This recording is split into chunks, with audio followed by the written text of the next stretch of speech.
उत्तराखंड विधानसभा की माननीय वक्ता श्रीमती रितु खंडूरी जी, माननीय सामाजिक कार्यकर्ता पद्म भूषण श्री अन्ना हजारे जी एवं सामाजिक कार्यकर्ता मिस मेधा पाटकर जी,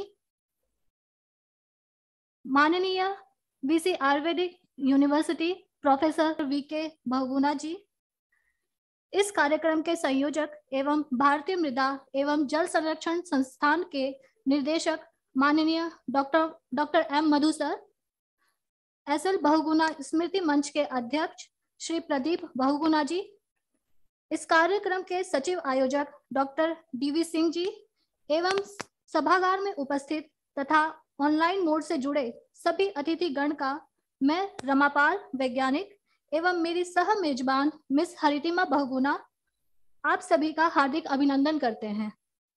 मित्रगण, अब कार्यक्रम की शुरुआत आईसीआर सॉन्ग से करते हैं। हरित भारत की कृषि धन पशुधन मानव जीवन दुग्ध मत्स्य फल यंत्र सुवर्धन वैज्ञानिक विधि नव तकनीके पारिस्थितिकी का संरक्षण शस्य श्यामला छवि भारत की जय जय कृषि परिषद भारत की।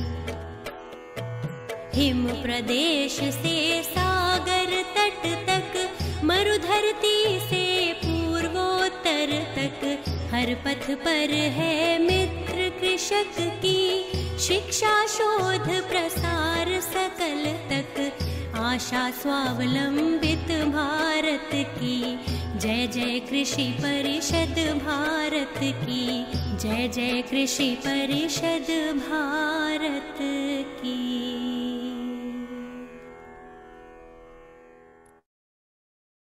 And again, scientific reports have warned us against the dreadful impact of climate change. Unfortunately, the region closest to Sri Sundarlal Bahuguna, the Himalaya and its residents have been facing growing impacts of climate change each year. Looking at the urgent need to address climate change in the Himalayas, the theme of today's gathering is local action on climate change. Doctor Manju Bahuguna ji से कि वे श्रीमती रितु खंडूरी जी का VC Ayurvedic university professor Sunil Joshi ji का bouquet की भेंट द्वारा स्वागत।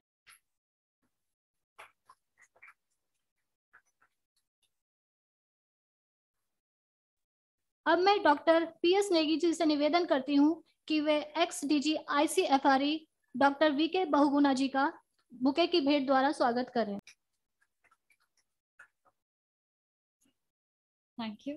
Now I would like to call all the chief guests to please come and light the lamp and start the gathering.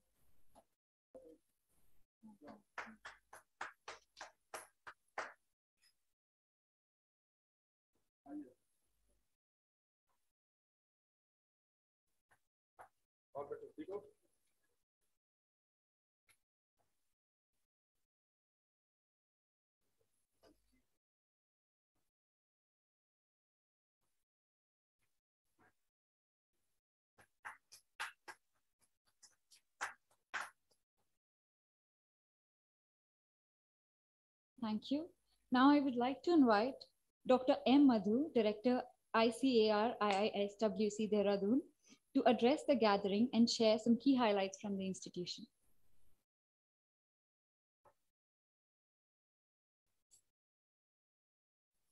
सबका नमस्कार and the respected and honorable chief guest, Madam Ritu Kanduri ji, Honorable Speaker, Legislative Assembly Uttarakhand, Anna Hajare ji, and Padma Bhushan Medha Patekar. And on this August gathering, we have a distinguished guest and participants from the various organizations. Just I want to take a note of that. We have Dr. V.K. Bahuguna ji, ex-DG, ICFRE. ये नवग्रह संस्थान है, हमारा 8 केंद्र है, अलग अलग जगह पर है, अलग अलग प्रॉब्लम का एड्रेस करते हैं। एंड मुख्य कार्यालय है हमारा देहरादून है, इसलिए 8 केंद्र स्थान पर है और मुख्य कार्यालय देहरादून पर है। Next please. ये 8 केंद्र हैं, अलग अलग जगह पर काम करते हैं हम लोग। मुख्य प्रमुख land degradation and the rain water conservation and enhance the productivity of the degraded land to double the farming income, that is the मूल तत्व है हमारा संस्थान ये इसके लिए काम करते हैं। Next please. सबका पता है ये भूमि कटावत होते हैं, वाटर एरोजन होते हैं, इसके बहुत सारे नुकसान होते हैं। हम लोग कंट्रीब्यूट करते हैं nearly 25% of the siltation, particularly in the dam, particularly in the reservoir siltation world में ग्लोबल लेवल में होते हैं। लास्ट ऑफ फूड प्रोडक्शन भी होते हैं, या India contributing nearly 16% of the total food production and the global level पर हम लोग का बात करेंगे तो ये 9% है। एंड इसके अलावा हमारे पास नियरली 5000 का ऊपर द रिजर्वायर होते हैं, उसका भी सेडिमेंटेशन सिल्टेशन होते हैं, उसका क्षमता शक्ति कम हो जाते हैं। लगभग more than nearly 5000 big dam it is being silted up and average life span कम हो रहे हैं 25 साल का नीचे। एंड बहुत ये एरोजन के अंतर्गत अलग अलग नुकसान होते हैं, उसको तो ये चित्रण पर आप देख सकते हैं। हम लोग द न्यूट्रिएंट मिट्टी के साथ न्यूट्रिएंट लॉस हो जाते हैं, 8 to 10 मिलियन टन से, इसके साथ कार्बन भी चला जाते हैं एंड प्रोडक्शन भी नियरली 29,000 मिलियन रुपीस का भी हम लोग नुकसान होते हैं। Next please. एंड ये है प्रमुख राज्य हैं, हम लोग लैंड डिग्रेडेशन प्रॉब्लम बहुत ज्यादा होते हैं। लगभग नियरली 10-12 स्टेट से लैंड डिग्रेडेशन प्रॉब्लम बहुत ज्यादा है। इसका हम लोग बहुत जल्दी उसका समाधान निकालने के लिए जरूरत है। Next please. इसलिए हम लोग रेवेन्यू के ऊपर में हम लोग काम करते हैं। रेवेन्यू लगभग 5 स्टेट में बहुत ज्यादा तरफ फैला चुके हैं। हमारा आंकलन के हिसाब से नियरली 1 मिलियन हेक्टेयर रेवेन्यू का साथ जोड़ चुके हैं, इसका तो ट्रीटमेंट करने की जरूरत है। बहुत गरीब लोग ये रेवेन्यू के साथ जोड़ चुके हैं। इसी स्लाइड में आप लोग देख सकते हैं रेवेन्यू का रिक्लेमेशन का मेजर पे क्या क्या अलग अलग तरीके होगा। हमारा संस्थान इसको टेक्नोलॉजी डेवलप कर चुके हैं। एंड ये इसके वजह से भूमि कटावत एंड लैंड डिग्रेडेशन के वजह से लगभग 2.5 परसेंटेज जीडीपी हम लोग हर साल नुकसान हो जाते हैं। मतलब 2.5% जीडीपी लॉस है, बहुत ज्यादा है। ज्यादा तरफ डिग्रेडेशन के तरफ नुकसान होते हैं, फॉरेस्ट के वजह से होते हैं, फॉलोड बाय एग्रीकल्चर। एंड हम लोग इसका एक्शन ना ले लेगा तो क्या होगा? एक्शन ना ले लेगा तो आज का 1 रुपये है, फ्यूचर क्या हो जाएगा? हम लोग 1 रुपये 80 पैसा नुकसान हो सकते हैं। एक्शन ले लेगा तो, एक्शन ना ले लेगा तो आज का 1 रुपये हम लोग आने वाला दिन में लगभग 2 रुपये 50 पैसा नुकसान हो सकते हैं। मतलब एक्शन ना ले लेगा तो नुकसान का ज्यादा है, अभी एक्शन ले लेगा तो नुकसान बहुत कम है। Next please. इसके अलावा एक्चुअली हम लोग ये प्रोडक्टिविटी लॉसेस है, प्रति हेक्टेयर पर कितना सीरियल में नुकसान हो जाते हैं, पल्सेस में कितना नुकसान होते हैं, ऑयल सीड में कितना नुकसान होते हैं, उसका भी हम लोग बहुत in terms of productivity loss है, मॉनिटरी लॉस भी हम लोग आंकलन किए हैं। इसका वजह से नियरली 228 मिलियन गरीब का पॉपुलेशन है, उसको तो हम लोग फीड कर सकते हैं। That it is accounting nearly 18% of the BPL population of the country. And इसके अलावा हम लोग अनाज के अलावा, नुकसान के अलावा उसका तो क्वालिटी भी बिगड़ता है। आप देख लीजिए एरोजन होने के वजह से उसका प्रोटीन परसेंट है 12% डिक्रीज हो चुके हैं। ये तो एक्सपेरिमेंटल स्टडी है। इसके वजह से क्या होगा? हमारा आने वाला पॉपुलेशन है ये खाने की वजह से नहीं है, न्यूट्रिशनल की वजह से भी गरीब हो सकते हैं, उनका अलग अलग बीमार भी हो सकते हैं। As well. Thank you for giving highlights about the Institute activities to address the problem of soil erosion through various bioengineering measures, and technological interventions to attain sustainable production at different scales of watershed throughout the country. Now, I would like to invite Shri Pradeep Bahuguna ji, President SL Bahuguna Smriti Manch, to address the gathering and give some insights from late Shri Sundarlal Bahuguna's life.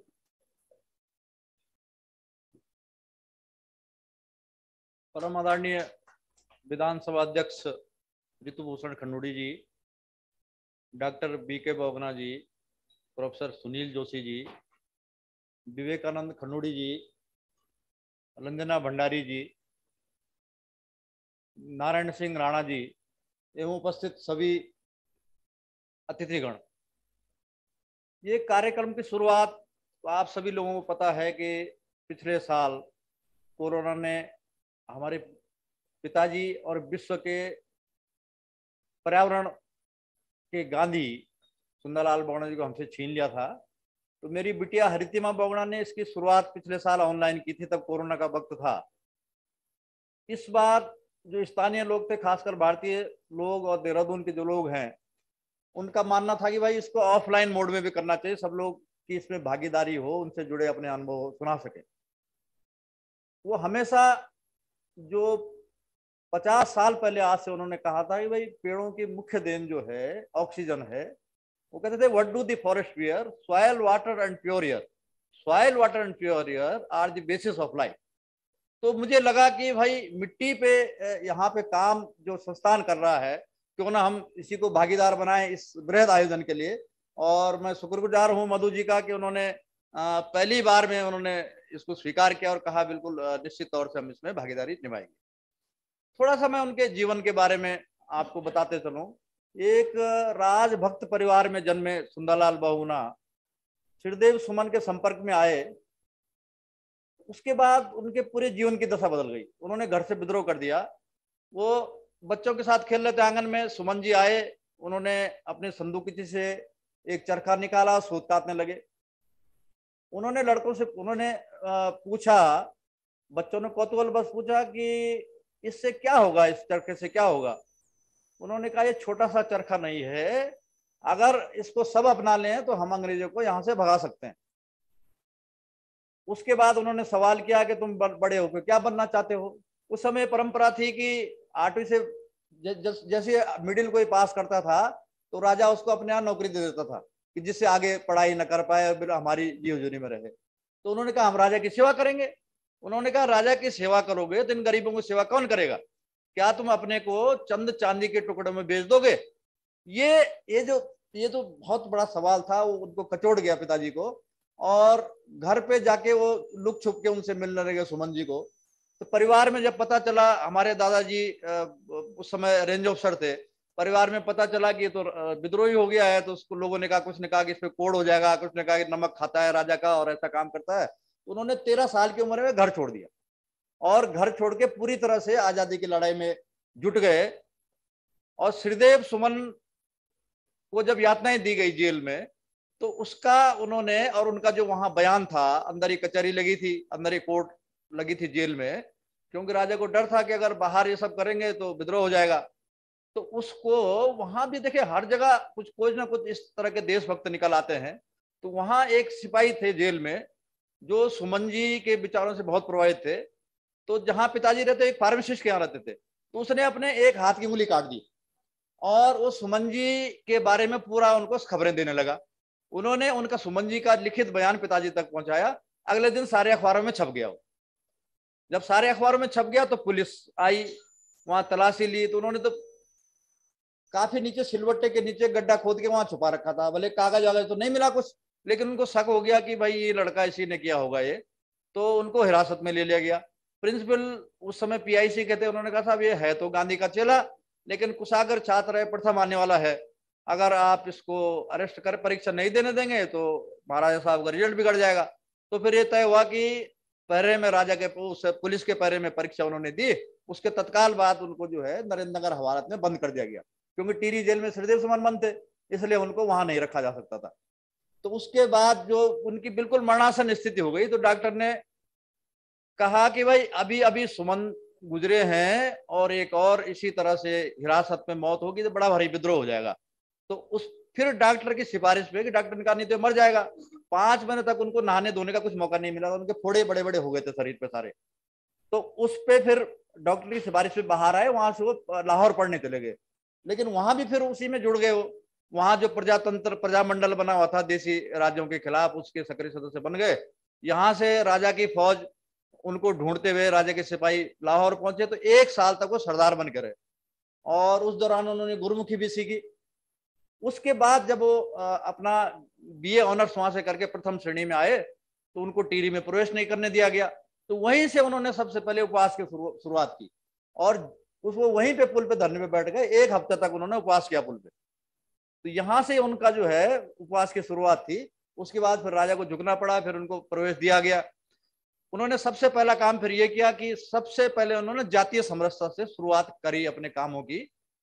उस समय क्या होता था कि मतलब मंदिर की बात तो दूर, डोली पालकी की बात तो दूर, मतलब आस पास भी पानी के कोई फटक नहीं पाते थे अनुसूचित जाति के लोग। तो उन्होंने उनके लिए छात्रावास की स्थापना करी। वहां उस समय पहले तो अनुसूचित जाति के बच्चों को पढ़ने का मतलब ही नहीं था।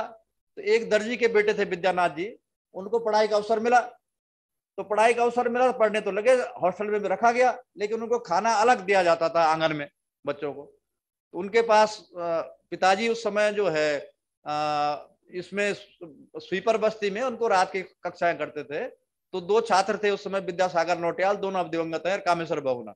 वो उनके पास आए, उन्होंने कहा कि आप तो केवल ढोंग कर रहे हैं, वहां बस्ती में जाते हैं दलित इनको पढ़ाते हैं, यहाँ तो ऐसा ऐसा हो रहा है, एक बच्चे को बाहर बिठा रहे हैं और धूप में वहां उसको अलग से खाना देते हैं, उसको थाली भी खुद धोनी पड़ती है। तो उन्होंने कहा कि तुम दोनों भी उसी के साथ जाके बैठो, इस तरह से रिवोल्ट करो। तो गए, वो अच्छे परिवारों के थे, एक दिन बैठ पाए, उसके बाद उन्होंने कहा था हम तो धूप में नहीं बैठ पाएंगे। तो उन्होंने कहा आओ तुम तीनों मेरे पास आओ। उस समय कांग्रेस के सेक्रेटरी थे, तो वहीं से उन्होंने छात्रावास की शुरुआत की। फिर उन्होंने मंदिर प्रवेश कराया, उसमें उनको जूते तक खाने पड़े।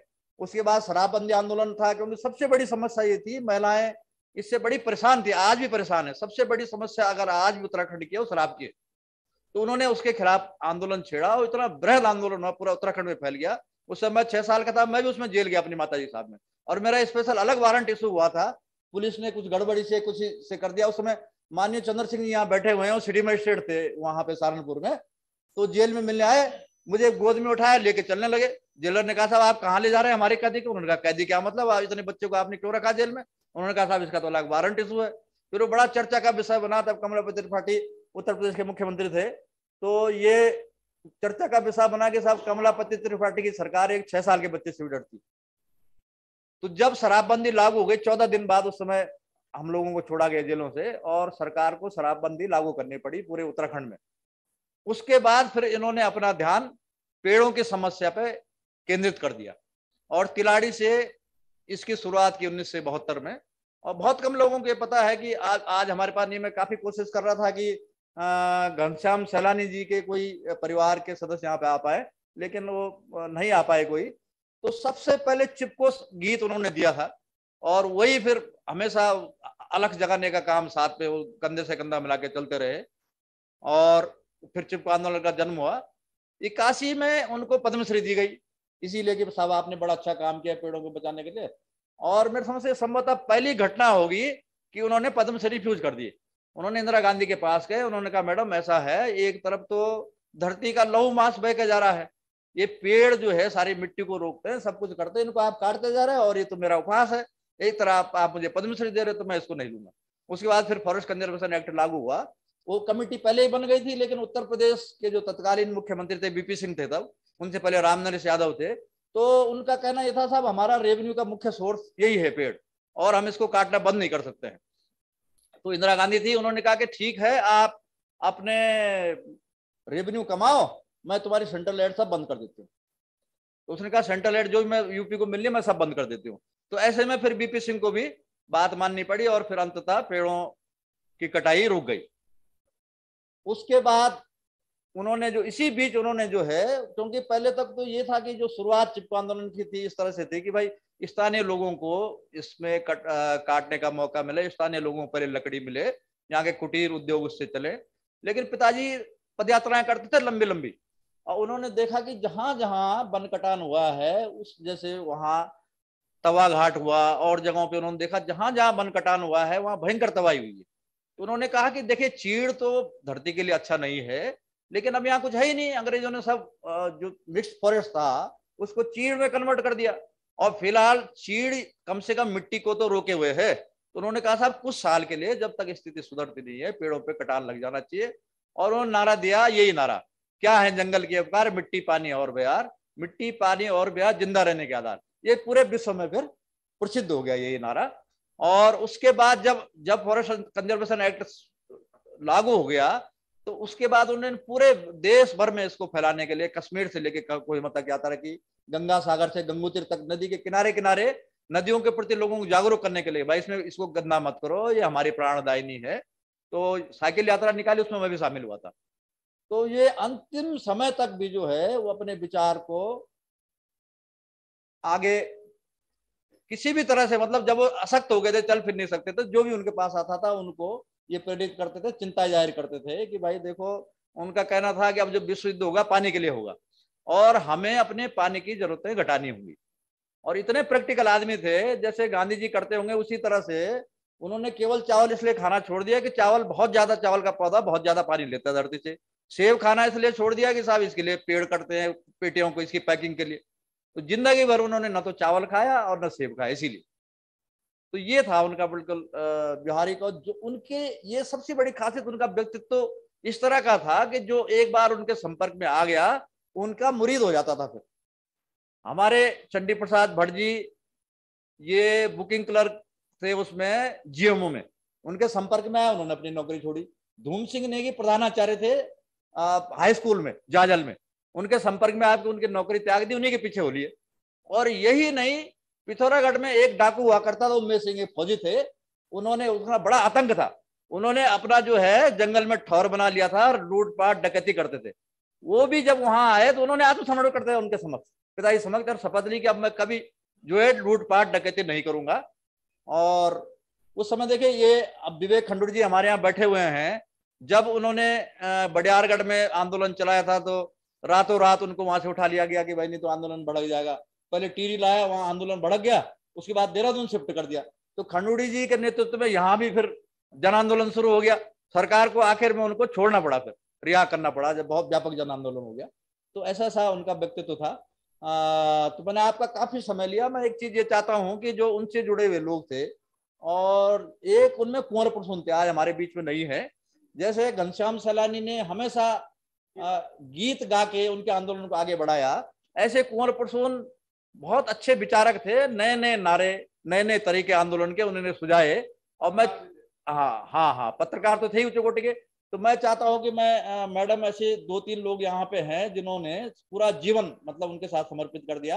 आज कुंवर प्रसून जी तो हमारे बीच नहीं है, लेकिन उनकी पत्नी रंजना भंडारी श्रीमती, वो हमारे बीच उपस्थित हैं। और अभी मैडम से मैं अनुरोध करूंगा कि उनको साल उड़ाकर सम्मानित करेंगे। और ये अपने आप बड़ी क्रांतिकारी थी।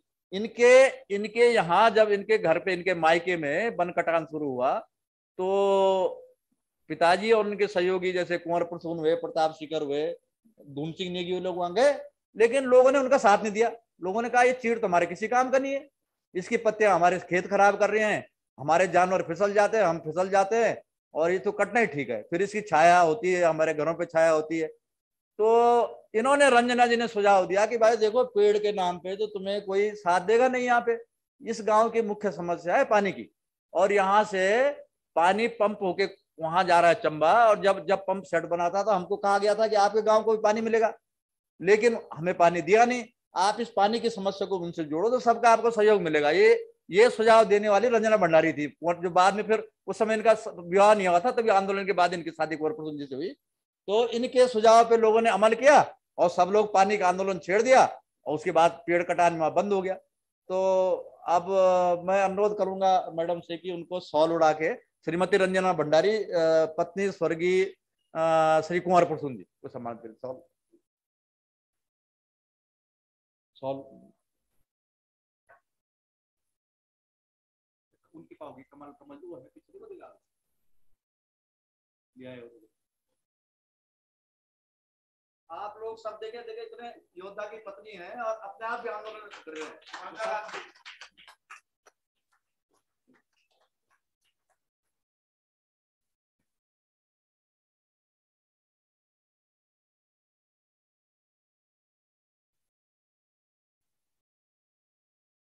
इससे ये है कम से कम और लोग जो आने वाली पीढ़ी है उनको प्रेरणा मिलेगी कि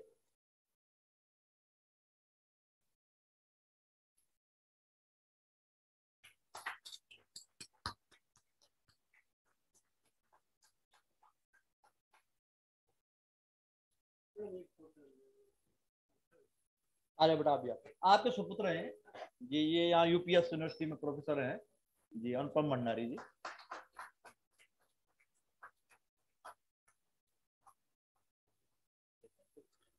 अब मैं डायरेक्टर साहब से अनुरोध करूंगा कि हमारे बीच में विवेक खंडूड़ी जी हैं और बहुत कम लोगों को जानकारी है कि इन्होंने यहाँ पे पार कटने से बचाया।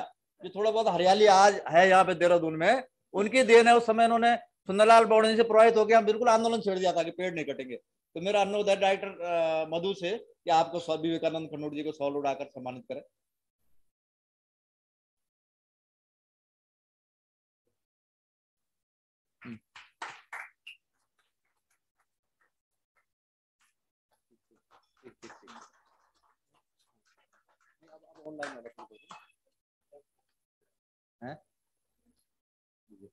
दूसरा, अब वो से हमारा ऑनलाइन सेशन भी इसके साथ ही शुरू होना है, तो उसकी कुछ सीमाएं होती है, अपनी कनेक्टिविटी की दिक्कत होती है।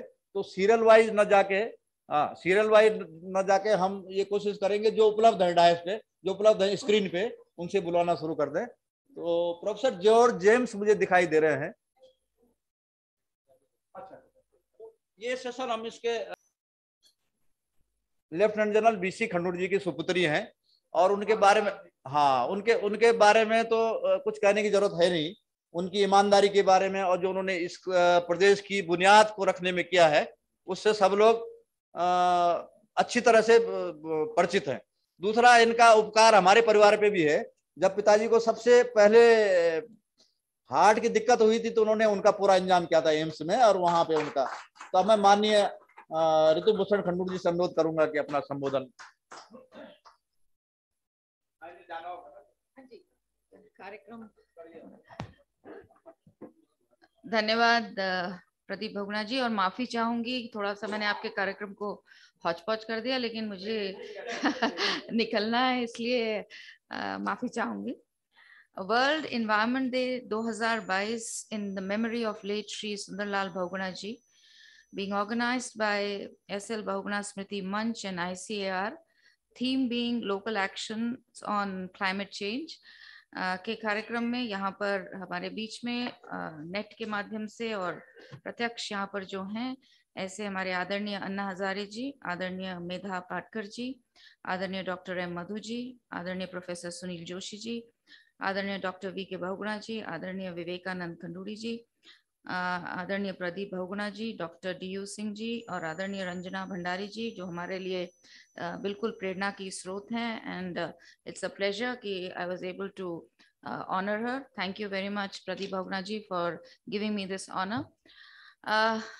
अभी तक हम बहुत साइंस की बात और साइंटिफिक बात कर रहे थे, और यहाँ पर शायद साइंटिस्ट ही बैठे होंगे जो कि you know, they will talk about the science part of it, but I'm not going to be talking about the science part of it. I'm going to be talking as a common person who in the last 5-7 years has seen you know, why important is environment is important, how we are harming the environment, और हम क्या कर सकते हैं या क्या कर रहे हैं।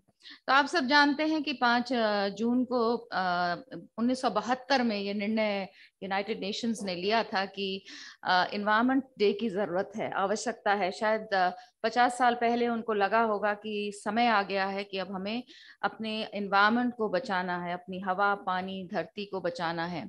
50 साल पहले भी जो हमारे पास थीम आई थी, दैट वाज केवल एक पृथ्वी, only one earth, and again after 50 years we have gone back to saying only one earth. This is the theme this year, where they are talking of only one earth, एक ही घर, ये हमारा एक घर है और ये घर हमें हवा भी देता है, भोजन भी देता है और शायद हमें जीवन देता है। जिंदा रहने के लिए इस घर को बचाना बहुत आवश्यक है। इस घर को किसी तरह से हमें बचाव करनी है। देश के लेवल पर अगर मैं बात करूं, पिछले 7-8 साल में बहुत ऐसे कार्यक्रम हो रहे हैं, बहुत ऐसे प्रोजेक्ट्स हो रहे हैं जिसमें हम लोग अपने एनवायरनमेंट के प्रति जागरूक हो रहे हैं और सरकारी तौर पर भी बहुत सारे काम हो रहे हैं। अमृत मिशन है जिसमें हम आधुनिक एसटीपी की बात कर रहे हैं, वन टाइम प्लास्टिक को कैसे खत्म किया जाए उसकी बात कर रहे हैं।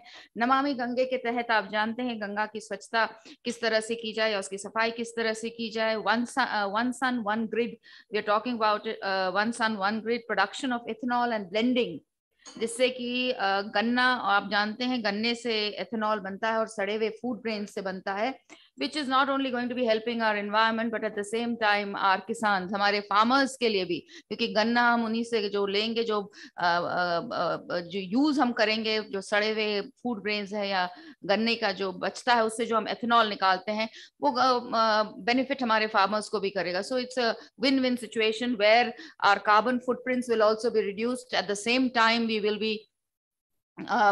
helping our farmers earn a certain amount of money. So the sarkar has been doing a lot of good.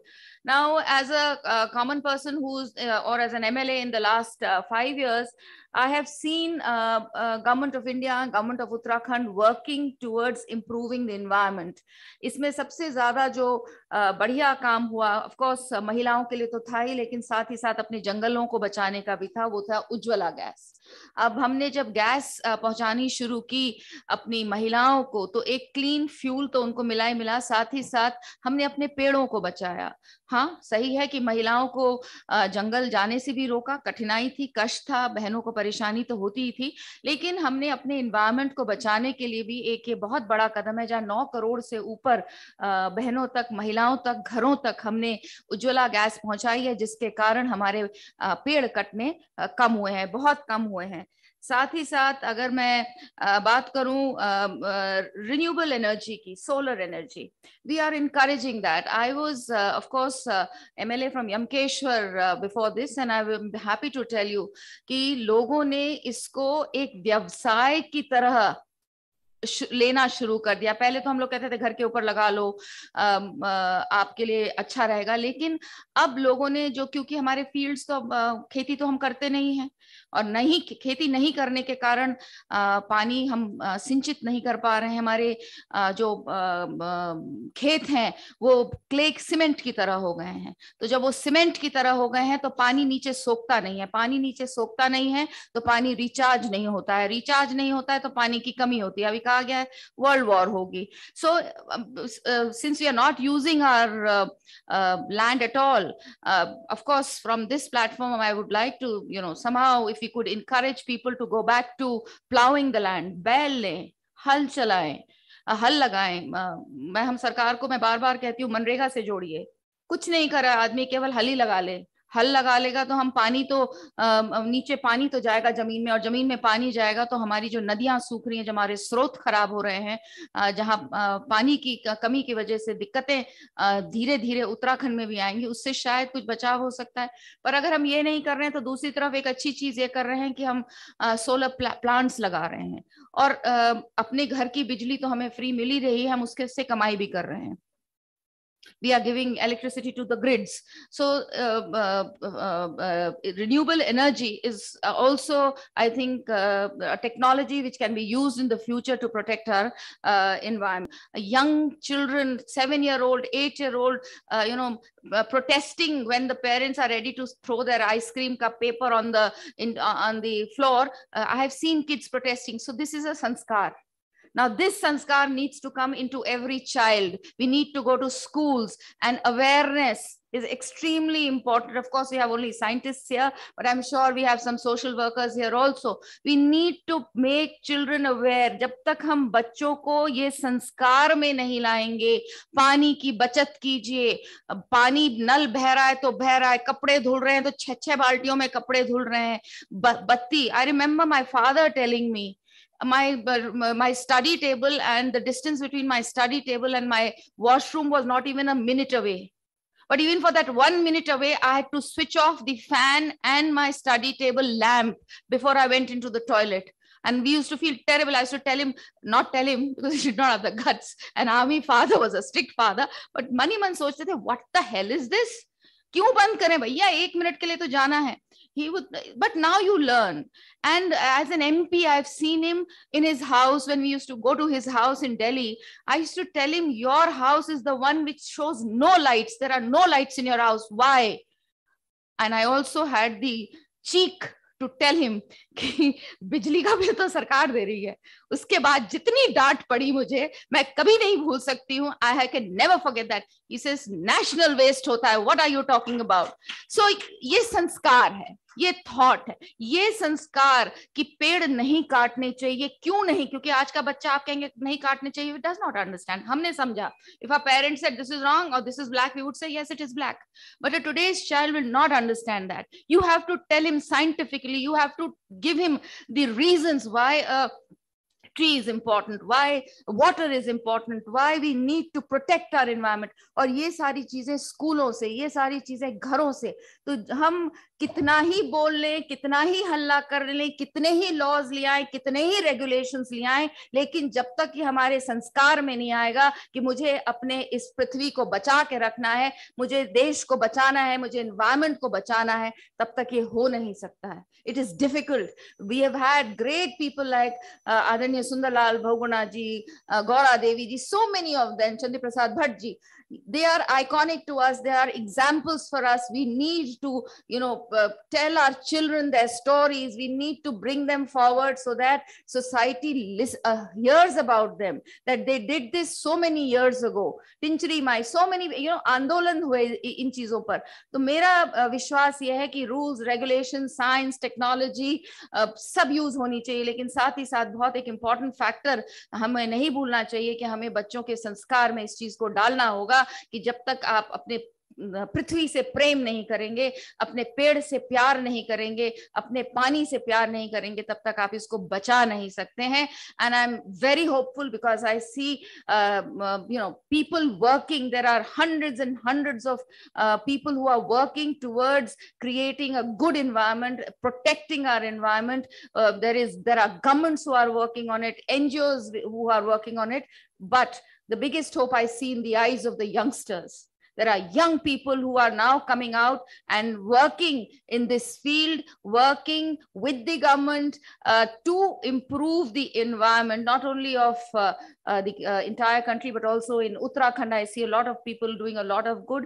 I wish all of you a lot of best wishes to you, all of you. And I would like to thank Adaniya Pradeep Bahuguna ji, he gave me this opportunity to come and, understand what is happening. Your presentation, Dr. Saab, was enlightening. I would like to thank all of you, and I hope जो हम सपना लेकर चल रहे हैं कि इस घर को हमें बचाना है, एक ही घर हमारे पास है, ये जीवन दायिनी घर है, इसको हम बचा पाएंगे, सेव कर पाएंगे, ऐसी मैं आशा रखती हूँ. समय देने के लिए बहुत बहुत आभार. धन्यवाद.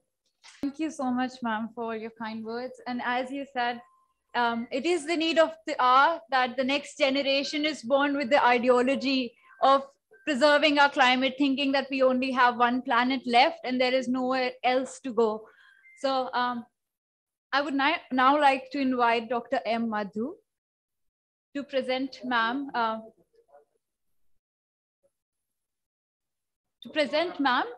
with the plant as a token of appreciation for today's function.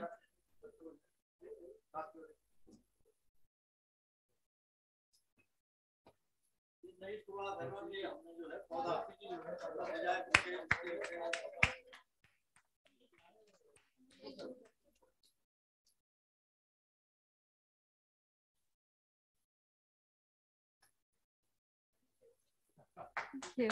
I would like to invite Dr. Yogesh Tajmana ji to present ma'am with the shawl.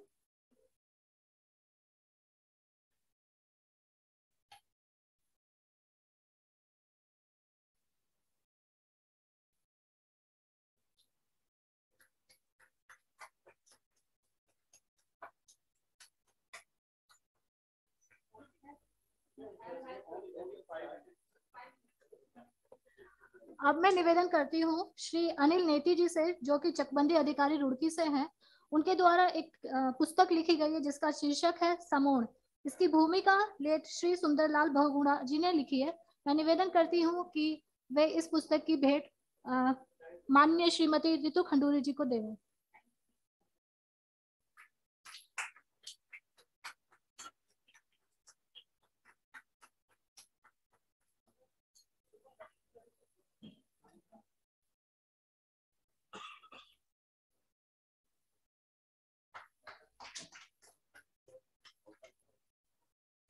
Now, thank you very much for connecting me and providing me an opportunity to talk with you.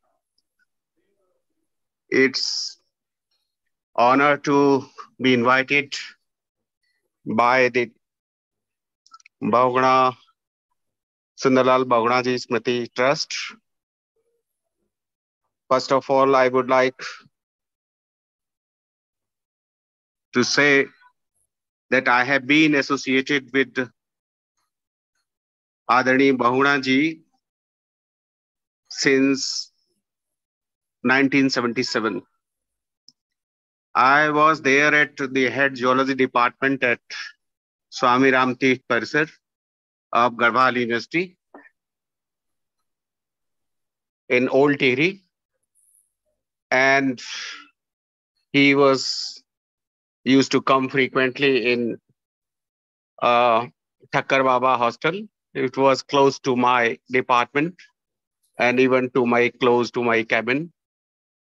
And we have a lot of interaction related with the issues related with the environment, the felling of trees, deforestation, soil erosion. And we got the opportunity to have his lectures, even the handwritten notes on various issues. So I was very much intimately associated with him up to 1985. And after 1985, I shifted to Srinagar. And if you are thinking about to celebrate World Environment Day, which is dedicated to Adarani Bahuguna Ji, it's very relevant. And I'm thankful to Pradeep Bahuguna Ji and his daughter for organizing in this big way. I also joined the first one in 2021. Now you are looking in the global perspective, at the national perspective, or at the regional perspective.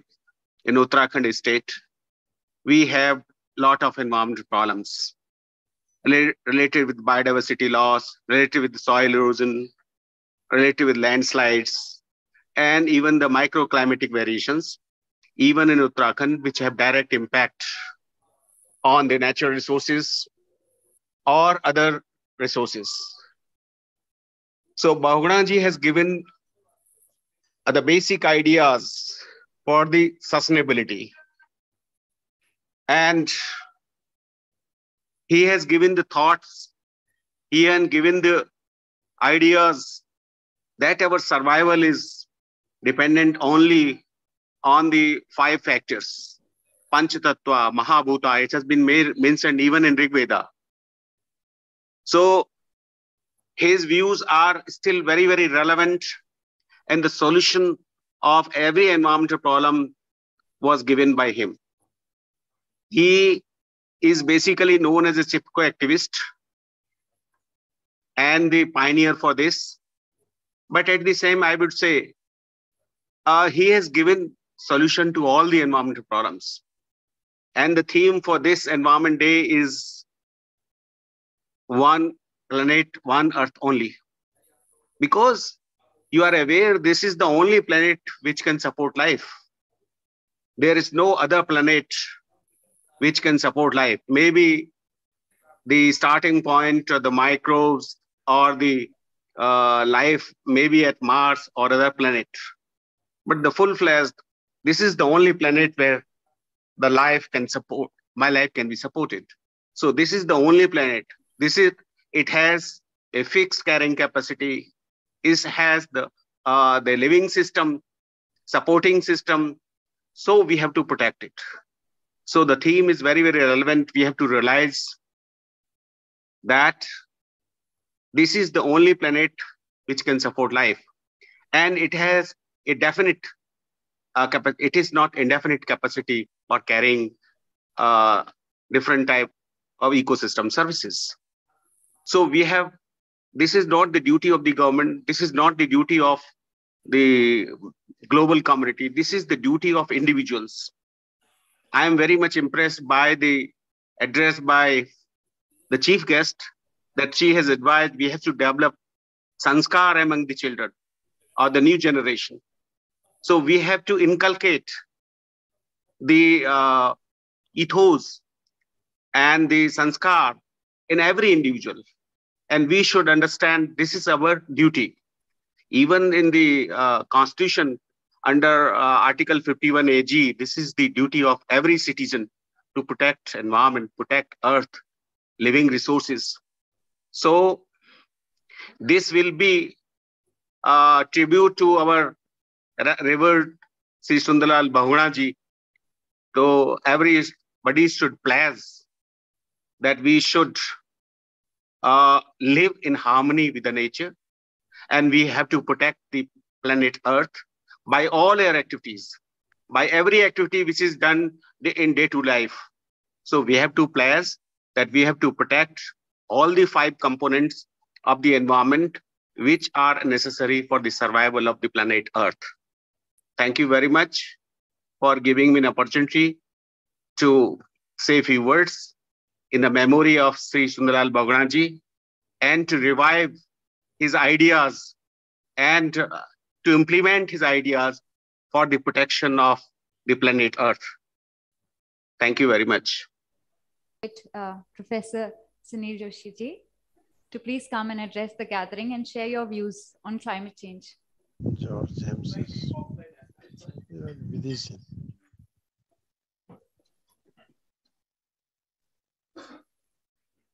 विश्व पर्यावरण दिवस के अवसर पर आयोजित इस कार्यक्रम में मैं सबसे पहले पूजनीय सुंदरलाल बहुगुणा जी को श्रद्धांजलि देता हूं और उनके विषय में कुछ बोलना चाहता हूं कि भाई कैसे आदरणीय बहुगुणा जी के द्वारा लाखों करोड़ों लोगों के जीवन को प्रभावित किया गया। उसमें से एक व्यक्ति मैं भी हूं। मैं सुंदरलाल बहुगुणा जी से सन 83-84 से संबंधित रहा हूं। जब वो उपवास पे थे तो मैं कई बार टिहरी और सिराई के कार्यक्रमों में भी मैं सम्मिलित हुआ और रात्रि का प्रवास करने का भी अवसर मुझे उनके सानिध्य में मिला और उनसे जीवन में बहुत सारी चीज़ों को सीखने का अवसर मिला। मैं उनका पर्यावरण से संबंधित पक्ष और बहुत सारी चीज़ें लोग जानते हैं और मैं समझता हूं कि जो उनका आध्यात्मिक पक्ष था वो कहीं और ज़्यादा प्रबल था और मैं समझता हूं कि उनके रूप में एक संत के रूप में दर्शन उनके होते थे। कई बार हरिद्वार उनके द्वारा कार्यक्रम आयोजित किए गए, हमारे संस्थानों में आयोजित किए गए और हमारे सैकड़ों विद्यार्थी उनके इन कार्यक्रमों में, उनके इन आंदोलनों में अपना सहयोग देते रहे। हरिद्वार से साइकिल यात्रा निकाली गई हो, चाहे वहाँ प्रेस क्लब के साथ बहुत सारे कार्यक्रम जिसमें किए गए हों, उसमें मुझे भी प्रतिभाग करने का अवसर मिला और उनके साथ कई बार रहने का, रुकने का, उनके विचारों को सुनने का अवसर भी मिला।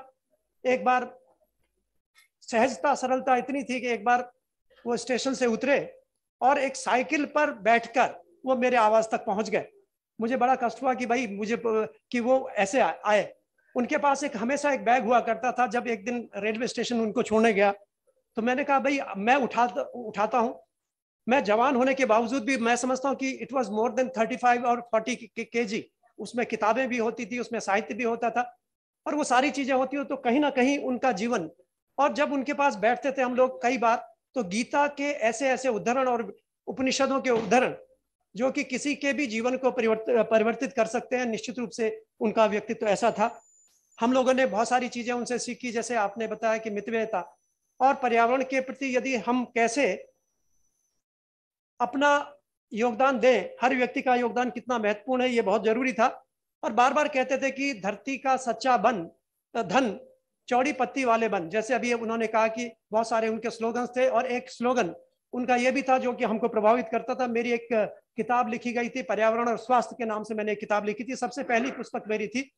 उसकी भूमिका भी आदरणीय सुंदरलाल बहुगुणा जी ने लिखी है, इसका मुझे बहुत गर्व है। और बहुत सारी चीजों पे उनका हम लोगों को ये रहता था कि आयुर्वेद से उनको विशेष प्यार था, और उनकी बहुत सारी ऐसी चीजें थी जो उनके जीवन में उन्होंने अपने अनुभव से सीखी थी, वो हम लोगों से शेयर करते थे।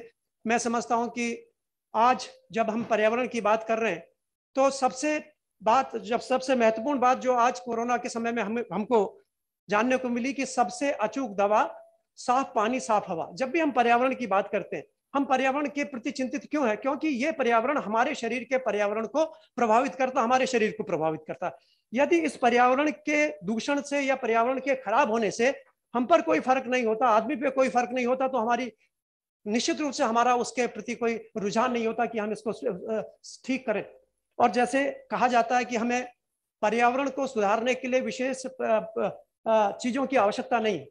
हमें पानी को साफ करने की जरूरत नहीं है, गंगा जी को साफ करने की जरूरत नहीं है, हमें उसको गंदा नहीं करना कि प्रकृति अपना आप सतह साफ करती है। और ये कोरोना के काल में हमने देखा कि ओजोन का छेद बढ़ गया, हमारा जो टोटल जो वृक्ष लगे थे उनकी संख्या बढ़ गई, पशु पक्षियों की स्थिति बहुत अच्छी हो गई। जैसे माननीय अभी हमारी विधानसभा अध्यक्ष ने कहा कि सहारनपुर से हम लोग हिमालय के दर्शन कर पाए। और मैं समझता हूं कि उस पूरे काल में आप यदि देखें, आपने पर्यावरण को इतना अच्छे ढंग से एक तरह से हील होते हुए देखा, तो मैं समझता हूं कि ये बहुत जरूरी है कि हम अपने छोटे छोटे प्रयासों से पूरे पर्यावरण को रखें।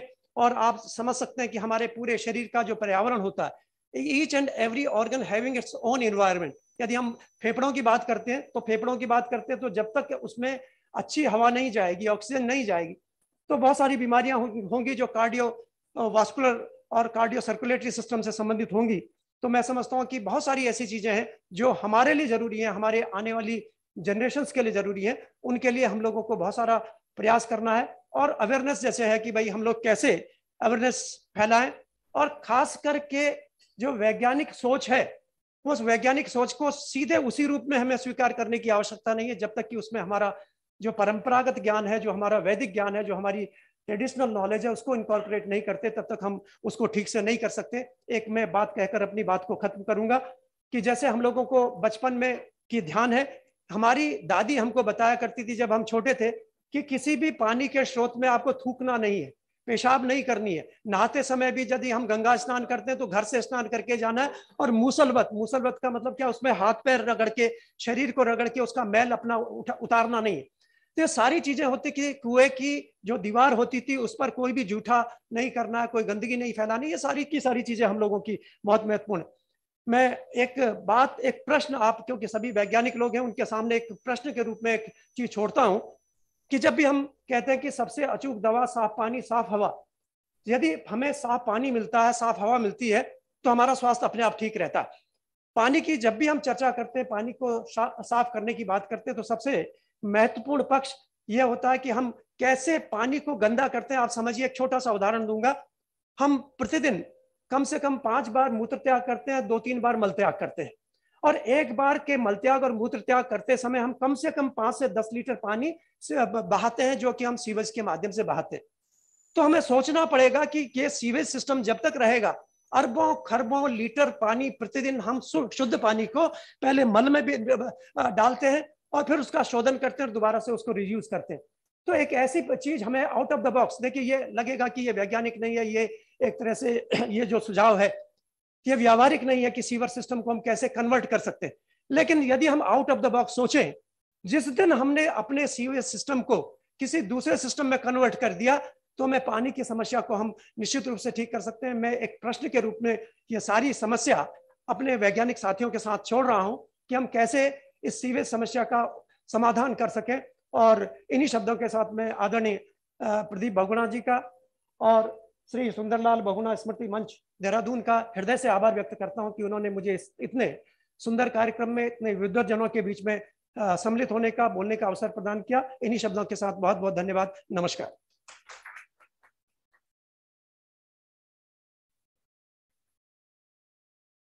बहुत बहुत धन्यवाद सर। और जैसे कि आपने कहा, हम इसी जमीन में पैदा हुए हैं, इसी एनवायरमेंट में रहते हैं, we all are one system.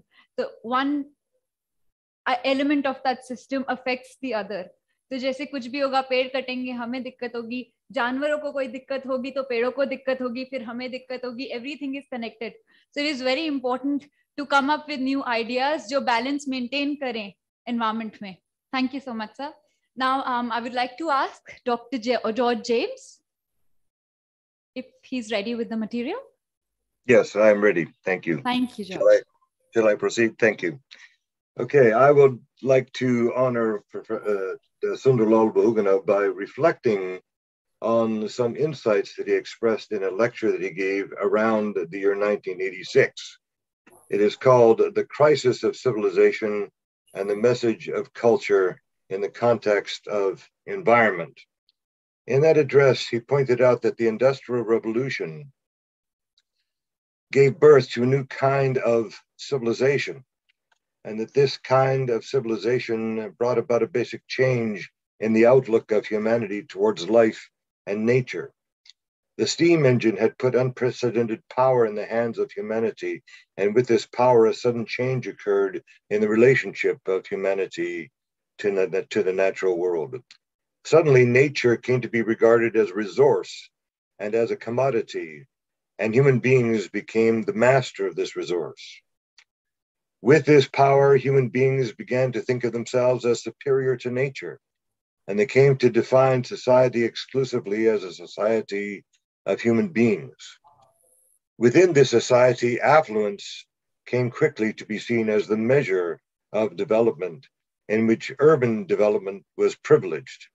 The proliferation of labor-saving devices were hailed as the mark of progress, so that a society that can provide comforts and facilities for enjoyment, entertainment, and recreation came to be seen as a civilized society. Moreover, in this society, the criteria and index of progress becomes the consumption of energy to produce and consume more material goods at the cost of the natural environment. Against this civilization, Bahuguna raises the question of where all of these devices and comforts are coming from. His answer, the clear and obvious answer, is that ultimately these goods and the energy needed to produce them is from nature, from the earth. He states, the affluence seen today is not real, but has come all of a sudden with the application of technology to exploit the accumulated wealth of nature. To achieve affluence for development as defined by this civilization, humans engaged in unlimited exploitation of the treasures of nature. Clearly, a civilization that holds urbanization, the accumulation of goods, and the consumption of energy to be the index and criteria for progress is unsustainable. Against this view of civilization, Bahuguna proposes an understanding of the culture of the forest, Aranya culture, that is expressed and preserved in Indian culture from as early as the Rig Veda. The ancient seers, he explains, described the human relationship to nature in terms of mutual harmony. As the Prithivi Sukla puts it, the earth is our mother, and we all are her children. Bahuguna points out that when this understanding was neglected or forgotten, the great personalities of India have reminded its people of this fundamental understanding. Among them was the Buddha, who taught that life attached to material world is misery. Among them was Jamboji, the 16th century Rajasthani saint who determined that the agricultural crisis they were then facing was a result of their treatment of nature. He instituted the 29 rules to live by that considered the welfare of the natural world on which they were dependent. Among the rules he taught were the injunctions not to fell trees and not to kill wild animals. Ecological conservation became a fundamental feature of their faith, and the ecology of the Bishnoi people is today a model of sustainability. Sheikh Nur-Uddin Wali, also known as Nur Rishi, the 14th century Kashmiri saint, taught that when the forests are cared for and allowed to flourish, then alone food will be available to all. Such towering personalities, he said, achieved a humanitarian lifestyle while living in close communion with nature. Instead of exploiting nature, they maintained a balance with nature. Bahuguna points out that British rule and British education in India did not eliminate this tradition. Rather, English education motivated young, educated Indians to look into their own cultural history to bring about a renaissance of interest in India's past in the work of such figures as Ram Mohan Roy, Dayananda Saraswati, Swami Vivekananda, Sri Aurobindo, Rabindra Tagore, and others. Well, all of these have contributed richly to the Indian Renaissance. For Bahuguna, it was Mohandas Gandhi who explicitly challenged the definition of progress given by materialistic civilization and helped recover the values concerning nature that is preserved in the Indian tradition. Against the idea that progress is a matter of accumulating more and more goods, Gandhi argued that human instinct is wavering. He runs after futile things. As you give more to his body, the body demands more. The body is not happy even after taking more. The demand for sensual desire increases after fulfilling these. So our ancestors put a limit on our desires. They advised to give up hankering after desires. Bahuguna argued that such austerity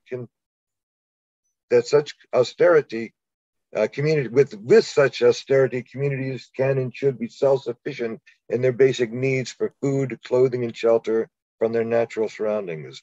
He believed that the answer to the major problems of our times, specifically pollution, is to be found in the reestablishment of a harmonious relationship between man and nature.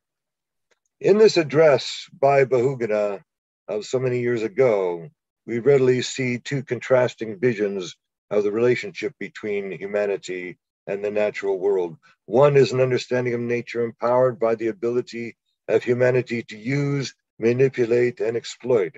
The other is an organic model of the relationship between humanity and nature, in which nature is like a mother and humanity as well as other creatures and life forms are her children.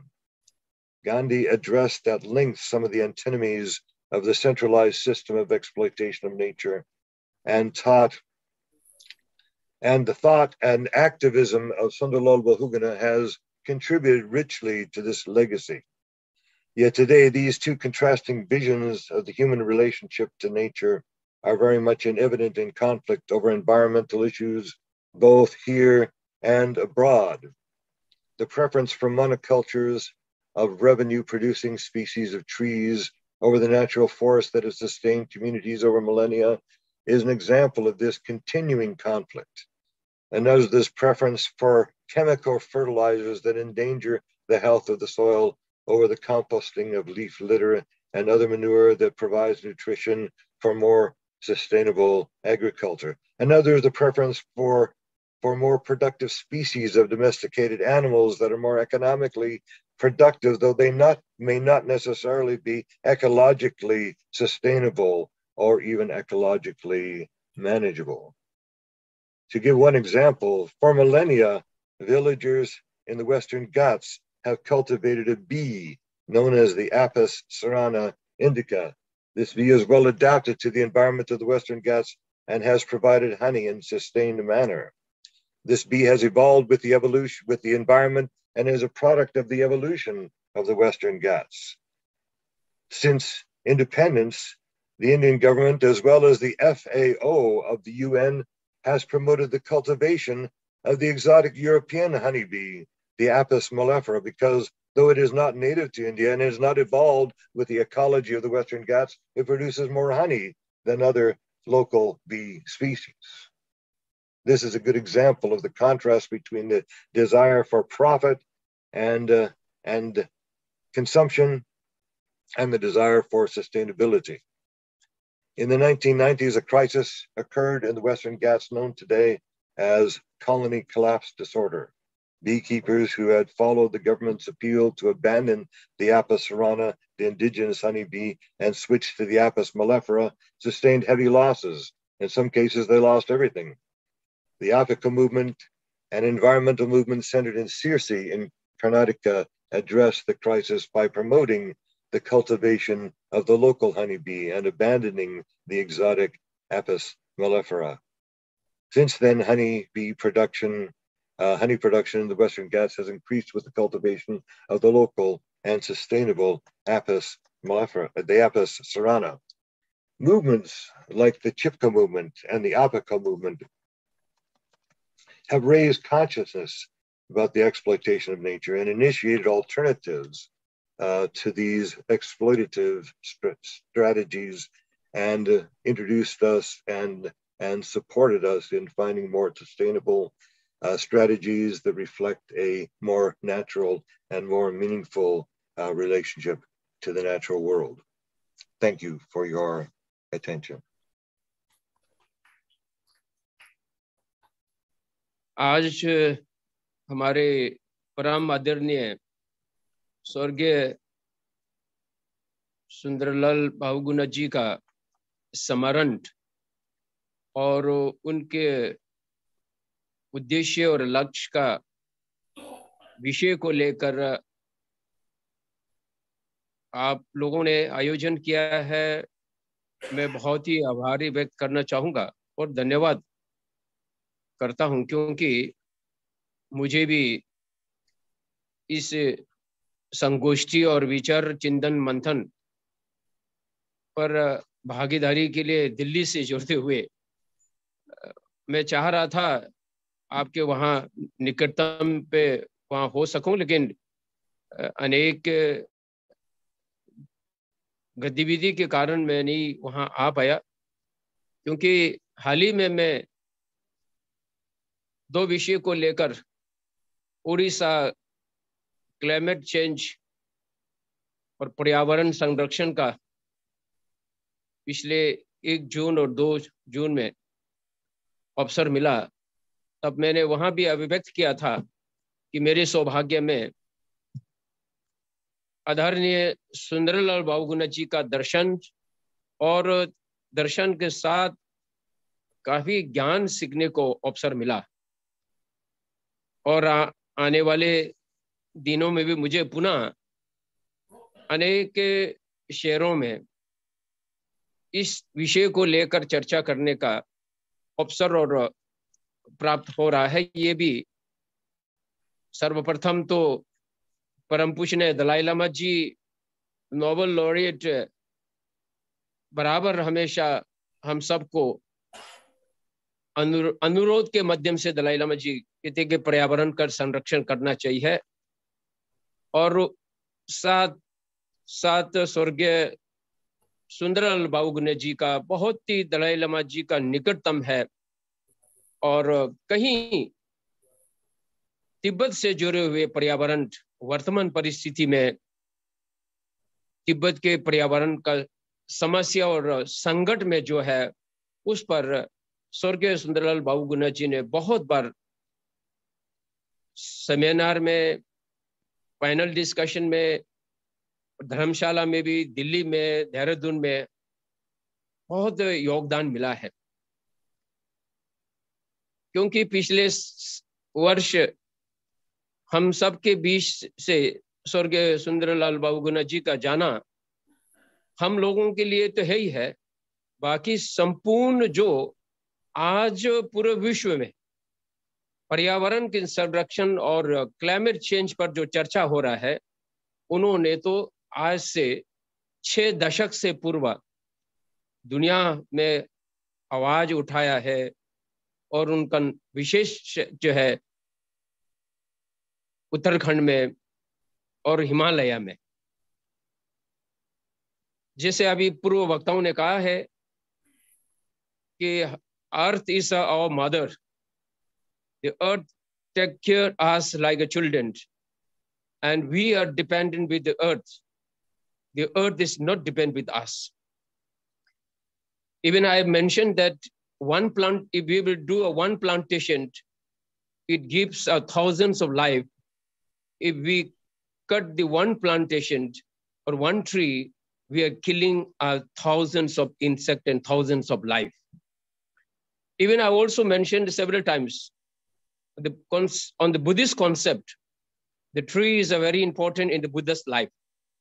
Buddha was born under the sal tree in Lumbini, and then the Buddha was also enlightened under the Bodh tree in Bodh Gaya on the age of the 35. And then Tathagat Buddha was Mahaparinirvan under the Bodhi tree in Kushinagar. Itself is very significant and important, the values of the trees and plantation. Even not only the environment is depend with the tree and plantation, the Bahugunaji is always talk about the preservations of the water resources.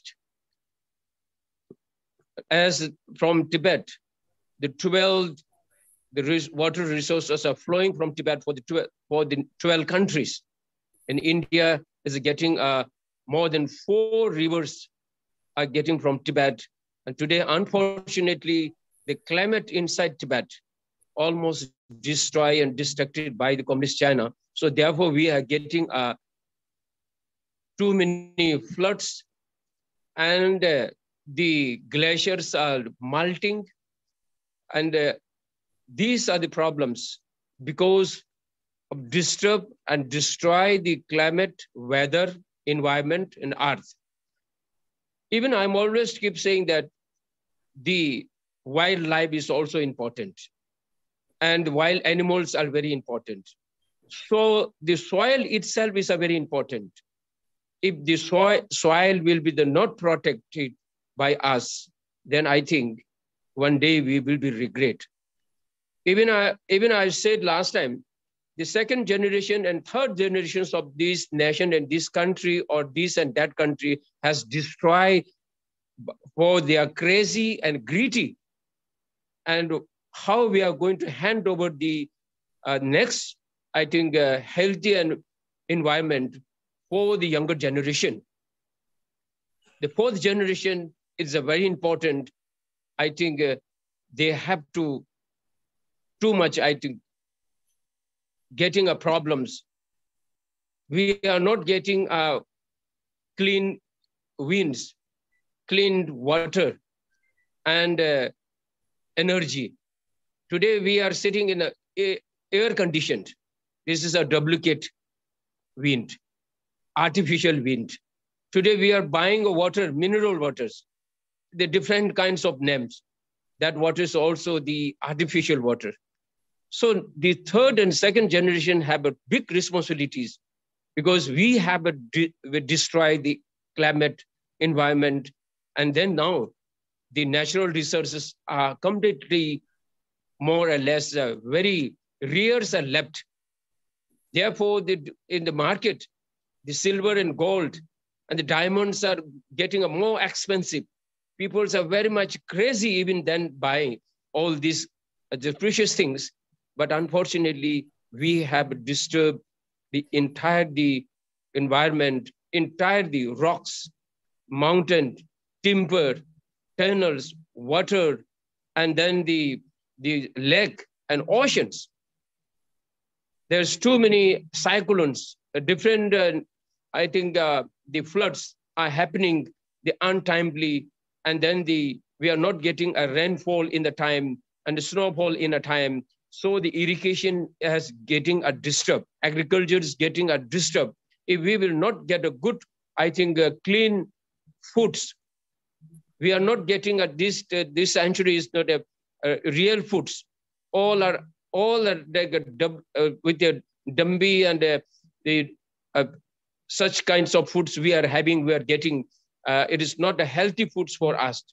So environment means I'm always keep saying for including all these things, not just the waters and plantation. So therefore, I really appreciate the organizer. At least we remember and we memorize such a great environmentalist, Sundarlal Bahugunaji.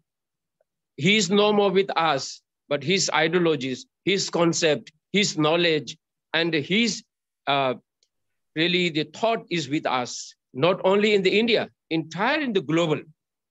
And then I really pay homage to once again to the Sundarlal Bahugunaji, what we have today.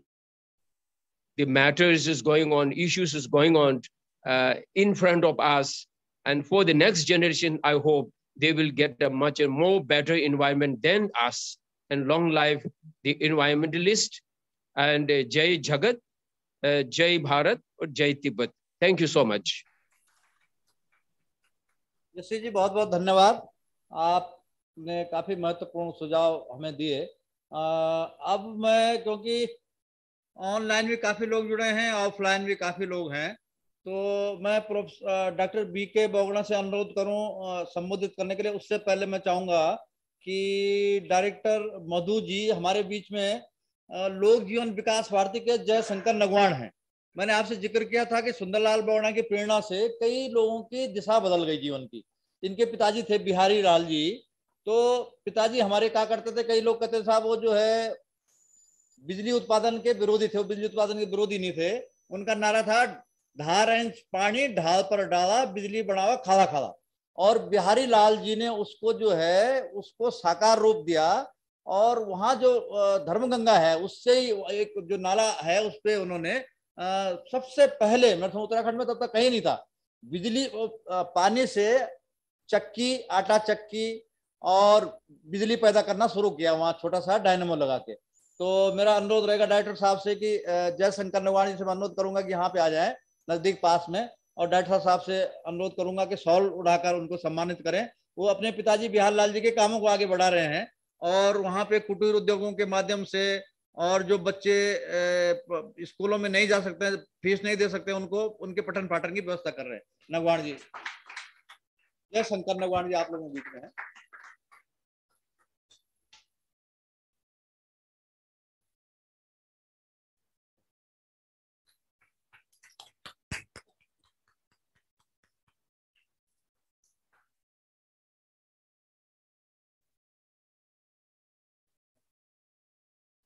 अब मैं doctor BK Bahuguna ji से अनुरोध करूंगा। यहाँ पे पहले DG ICFRE थे और बहुत सारी समितियों में रहे हैं, अभी भी हैं, तो उनसे हमारी ये भी अपेक्षा है कि सरकार तक हमारी बातों को पहुंचाएंगे।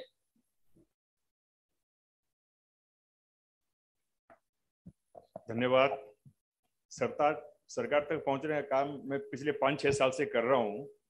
600 आर्टिकल तो मैंने नेशनल न्यूज़पेपर में लिख दिए हैं, पर कभी कभी चुपके चुपके वो मेरी बात भी मान भी लेते हैं।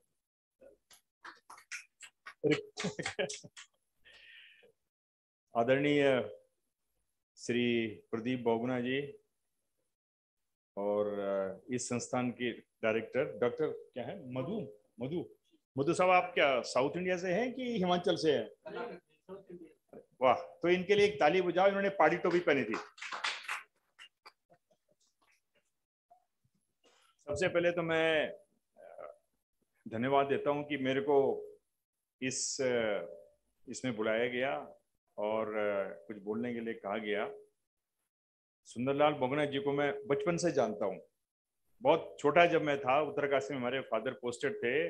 वो अपनी बहन, मेरी माँ जो है उनकी कजन थी, वो मेरी माँ की बुआ के लड़के थे। तो वो आते थे तो हम बोलते थे कि माँ जी इन्होंने क्या ड्रेस पहनी हुई है? तो माँ जी बोलते थे अरे वो फक्कड़दम किरदारी है, वो सबको सुधार रहे हैं सर्वोदय में। तो उस समय वो सर्वोदय में हुआ करते थे। और फिर उनसे अक्सर तया वो आते थे हमारे पास। 2-3 रात वो मेरे पास यहाँ FRI में भी रहे जब मैं पहले यहाँ पे था। और वो जब मैं त्रिपुरा था तो वहाँ पे वो आए, तो उन्होंने मेरी माँ को ही कहा था कि इसको अगर बनाना है तो तेरे को DFO बनाना है इसको, क्योंकि जो है तो शायद जो है वो प्रेरणा से मेरी माँ कहती थी तेरे को बनना है। तो मैंने जो है I am by choice a forest officer, और उसका क्रेडिट मैं सुंदरलाल जी को देता हूँ।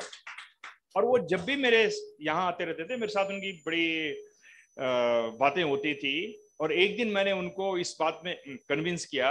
मैंने कहा चाचा जी आप जो है, क्योंकि वो बहुगुणा थे, हम उनको चाचा जी बोलते थे, कि आप, वो मेरे फादर से शायद 1 साल छोटे थे, तो मैं उनसे कहता था कि आप मेरी एक बात मानो कि आप एक इशू ये भी रेज करो कि पहाड़ों में आप पेड़ लगाने से पहले श्रब्स लगाओ। फिर मैंने उनको बताया तो वो फिर गए, उन्होंने एक स्टेटमेंट भी दिया था। सबसे पहले तो मैं उनको ये श्रद्धांजलि अर्पित करना चाहता हूँ कि वो इस देश की नहीं, वो विश्व की एक महान विभूति पैदा हुई है, और हम सब बहुत बहुत भाग्यवान हैं कि उनसे हम संबंधित रहे हैं। और आज विश्व में जो 1992 में जो पर्यावरण का जो सम्मेलन हुआ था उसमें उनका बहुत बड़ा योग है, बहुत बड़ा योग है उनका। और चूंकि नोबेल प्राइज उनको अल्टरनेटिव तो मिला था, बट वो एक ऐसे नोबेल प्राइज, पीस का जो नोबेल प्राइज, जो एक व्यक्ति जो इस संसार में वंचित हुआ है वो सुंदरलाल बहुगुणा। लेकिन उनको बहुत कुछ उन्होंने दिया है इस संसार को। और मैं फॉरेस्ट ऑफिसर रहते हुए मैं ये बात जानता हूँ कि हमारा जो फॉरेस्ट डिपार्टमेंट में उन्होंने जो आंदोलन किए हैं और जो उन्होंने इश्यूज को टेकअप किया है, वो इंदिरा गांधी ने जब फॉरेस्ट कंजर्वेशन एक्ट लाया उसकी पूरी देन जो है सुंदरलाल बहुगुणा की है। ये रिकॉग्नाइज होना चाहिए। और पर्यावरण का जो एनवायरमेंटल एक्ट 90, फिर उसके बाद एक बयार सी बन गई, जैसे वो कहते थे ना कि जीवन क्या है, क्या उपकार है, जल जीवन और बयार, पेड़ों के ऊपर जो भी था। तो उसके बाद ऐसी बयार बई है आज इस देश में कि इन्वायरमेंट के ऊपर हमारे अच्छे नियम कानून बन गए हैं। और 1996 में जो गोदावरी केस हुआ है जिसमें कि सुप्रीम कोर्ट आया है, उस सुप्रीम कोर्ट के ने आने के बाद जो है बहुत सारी चीजें सुधर रही हैं। आज उनको श्रद्धांजलि देने के लिए सबसे पहले तो यह है कि first of all we must think that कहां से उन्होंने शुरू किया काम।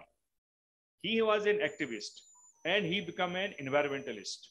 लेकिन उन्होंने जो उन्होंने काम जो शुरू किया था, he started for the hills.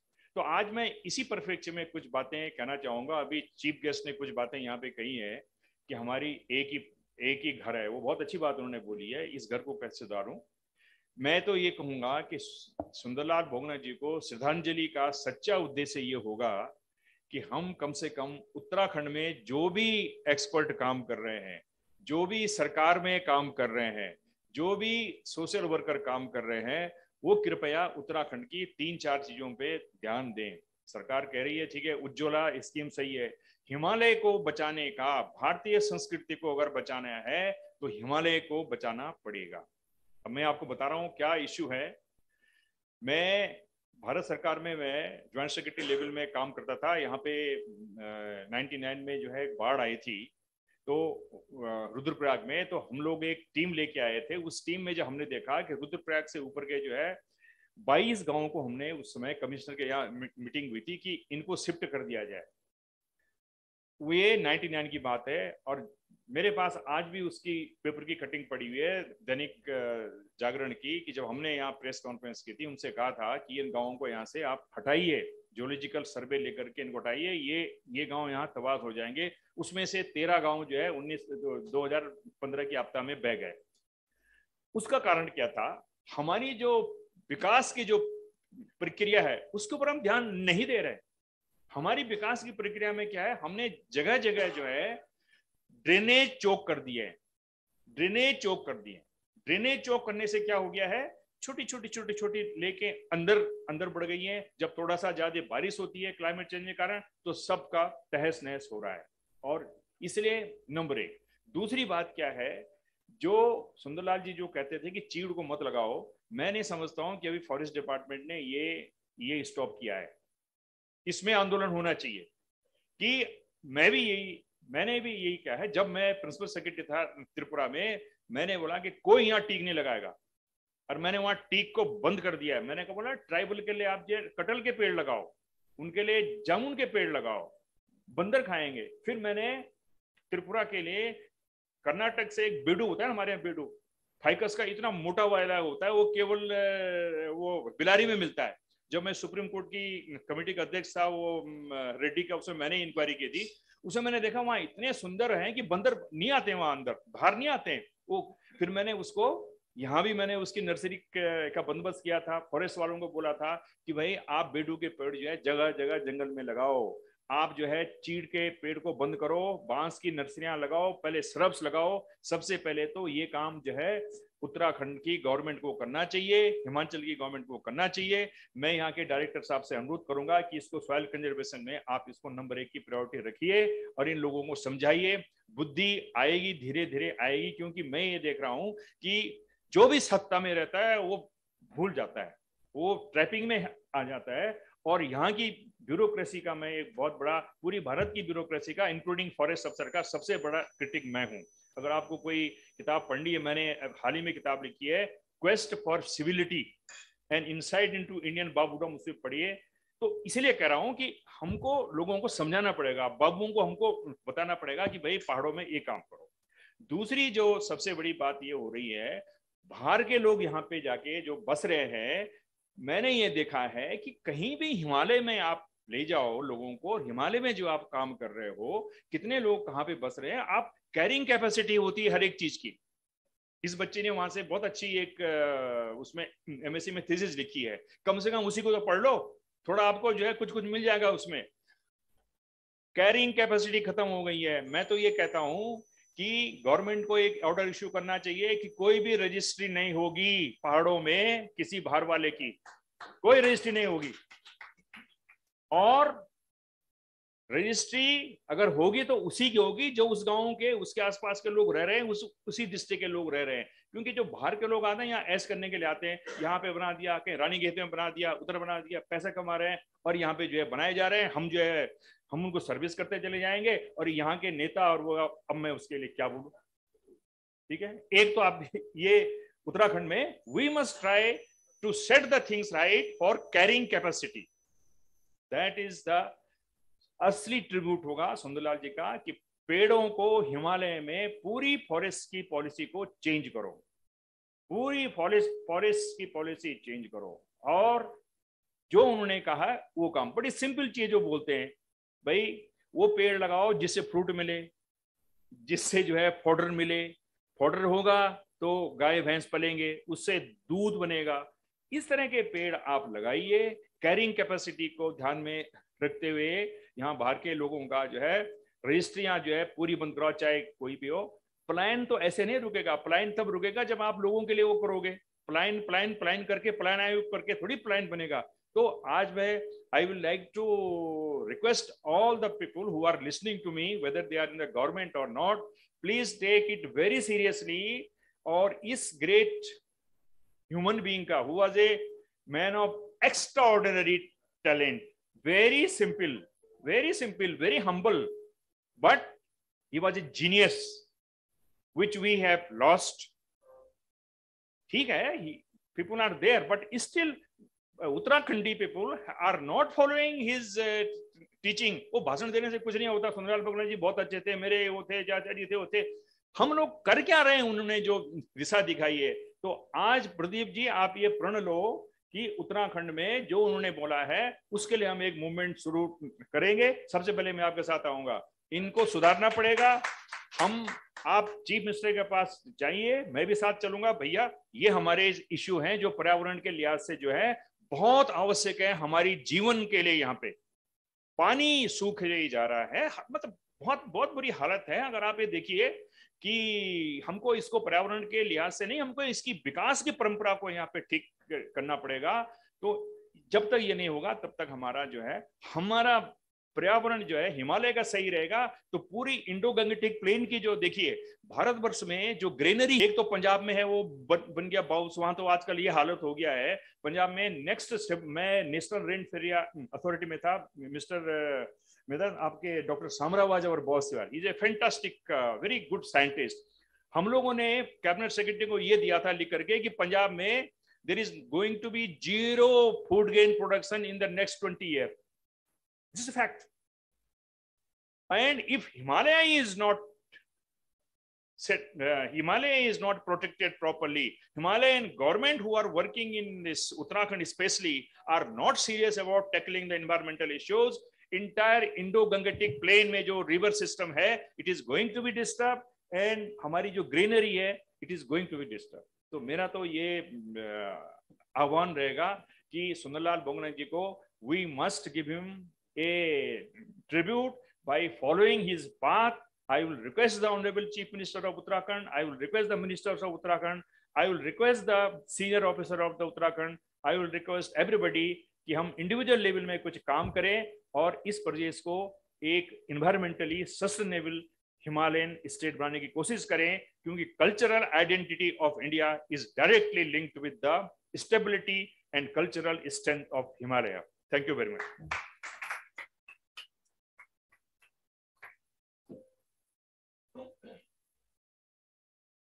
धन्यवाद बहुगुणा जी, आपने बहुत बड़ा सवाल उठाया, क्योंकि आज हमारे पास कृषि भूमि बहुत कम बची हुई है, और अगर इसी तरह से बाहर के लोग उसका वो करते रहें तो कृषि बिल्कुल समाप्त हो जाएगी। तो इसके लिए आपके सहयोग से हम जरूर सरकार पे इसके लिए दबाव बनाएंगे। बहुत सारे लोग ऑनलाइन जुड़ने के लिए, डॉक्टर इंद्रजीत कौर हैं जो बहुत पिंगलवाड़ा सोसाइटी से जुड़ी रही, और मेरा अनुरोध है जो लोग ऑनलाइन इससे जुड़े हैं, कृपया, कई लोग दूसरे के उससे वो कर रहे हैं तो हमें समझ में नहीं आ रहा, कई लोग दूसरे की आईडी से ज्वाइन किए हुए हैं, तो अगर उनका चेहरा हमें दिख जाएगा तो हम पहचान लेंगे कौन है, तो हम उनको आमंत्रित कर सकेंगे। अभी मैं डॉक्टर इंद्रजीत कौर को बुला ऑनलाइन जुड़वाऊं, उससे पहले मेरा अनुरोध है कि हमारे पास कई सारी विभूतियां हैं। इसमें एक वीरेंद्र सिंह रावत जी हैं जो अपने तरफ से, उनको एक जुनून है फुटबॉल का, और बच्चों को खुद तो उन्होंने नेशनल इंटरनेशनल लेवल पे खेला ही है, और बच्चों को भी तैयार कर रहे हैं कि यहाँ के बच्चे, देहरादून के बच्चे फुटबॉल में नेशनल और इंटरनेशनल लेवल तक जाएं। तो मैं पूर्व खेल मंत्री नारायण सिंह राणा जी हमारे बीच उपलब्ध हैं, और उनकी बड़ी उपलब्धि है कि उन्होंने अपने जसपाल राणा को अब तो एकेडमी उन्होंने बना दी है, बहुत सारे वहां से स्वर्ण पदक उनकी एकेडमी के छात्रों ने जीते हैं। तो मेरा अनुरोध है कि वीरेंद्र सिंह रावत जी को भी मैं आमंत्रित करूंगा, और नारायण सिंह राणा जी को आमंत्रित करूंगा कि उनको शॉल उड़ाकर सम्मानित करें। वीरेंद्र सिंह रावत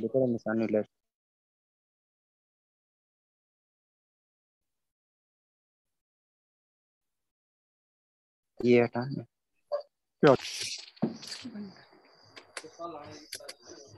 खेल मंत्री रहे हैं सरकार में, काफी असरदार सरकार में,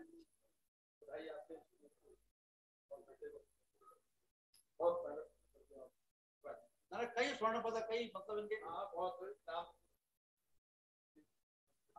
रावत जी हैं, वो खेल यहाँ फुटबॉल के कोच है।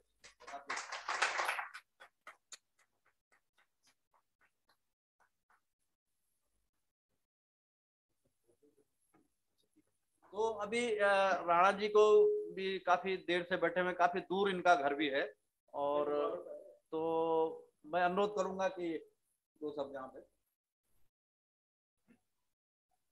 धन्यवाद बहुगुणा जी। सबसे पहले तो मैं नमन करता हूँ परम आदरणीय सुंदरलाल बहुगुणा जी को, और मैं उस समय 18 साल का था, सिमलासू में 1967, तब से मैं उनके साथ में जुड़ा हुआ हूँ, और लगातार लास्ट क्षणों तक उनके साथ में जुड़ा रहा। तो पर्यावरण का अगर प्राइवाची शब्द ढूंढे तो पूरे देश में सुंदरलाल बहुगुणा ही उस पे आता है। पर्यावरण का भी कोई भी अगर शब्द ढूंढते हैं तो बिल्कुल माइंड में वही बात आती है कि सुंदरलाल बहुगुणा जी। तो ये हमारे लिए बहुत बड़ी बात है कि एक ऐसे शख्सियत जो कि फक्कड़ भी थे और जिद्दी भी थे, और उनकी जिद के कारण उन्होंने अपना जो नाम यहाँ तक पहुंचा। मैं वहां भी गया हूँ जहाँ गंगा के किनारे पुल के साथ में माता जी के साथ में रहते थे, वो पुल नहीं बनने दे रहे थे, डैम नहीं बनने दे रहे थे। बहुत बड़ा, मतलब बहुत बड़ा उन्होंने काम किया इसके लिए, तो मैं नमन करता हूँ उनको ऐसे समय में।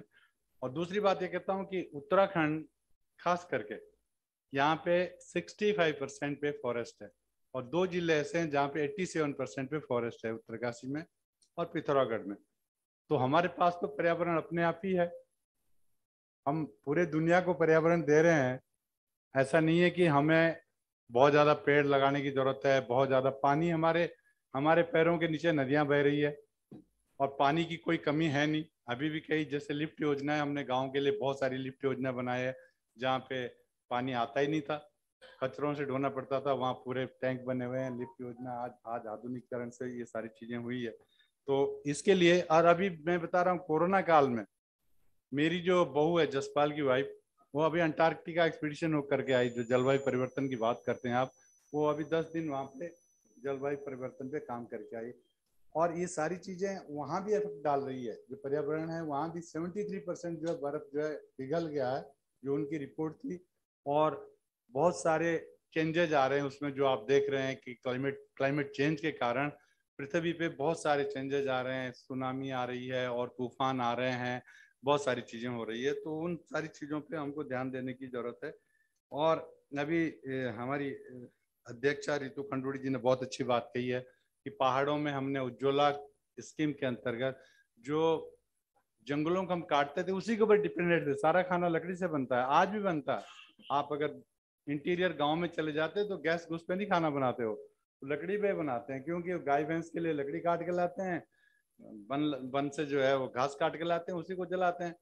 लेकिन उज्ज्वला के कारण काफी कुछ जो है वन कटने से बच गए हैं। और कई स्कीमें जैसे सोलर सिस्टम का बता रहे हैं कि सोलर सिस्टम पहले हम घरों में लगाते थे, आज लोगों ने व्यवसाय के तौर पे काफी लोगों ने वो काम कर दिया। LED बल्ब का है, सारी चीजें। मैं प्रदीप बहुगुणा जी का बहुत धन्यवाद करता हूँ, इन्होंने कल ही मेरे को फोन से बताया था और हमसे जुड़े हुए हैं। मैं यही चाहूंगा कि जो अभी इस फॉरेस्ट की जो सुरक्षा की बात करते हैं, आप फॉरेस्ट डिपार्टमेंट के चीफ रहे हैं, बहुत सारी कमियां फॉरेस्ट डिपार्टमेंट में जो मैं महसूस करता हूं। जब मैं मिनिस्टर था, उत्तरकाशी का मैं मंत्री था वहां पे, प्रभारी मंत्री, तो मैंने फॉरेस्ट वालों से बोला था कि आप करते क्या, हर साल आप 5 करोड़ 10 करोड़ की नर्सरी लगाते हैं, प्लांट्स लगाते हैं, छोटे छोटे पौधे लगाते हैं, उनको केयर नहीं करते, जंगलों में जानवर रहते हैं, आजकल सबने छोड़ दिए।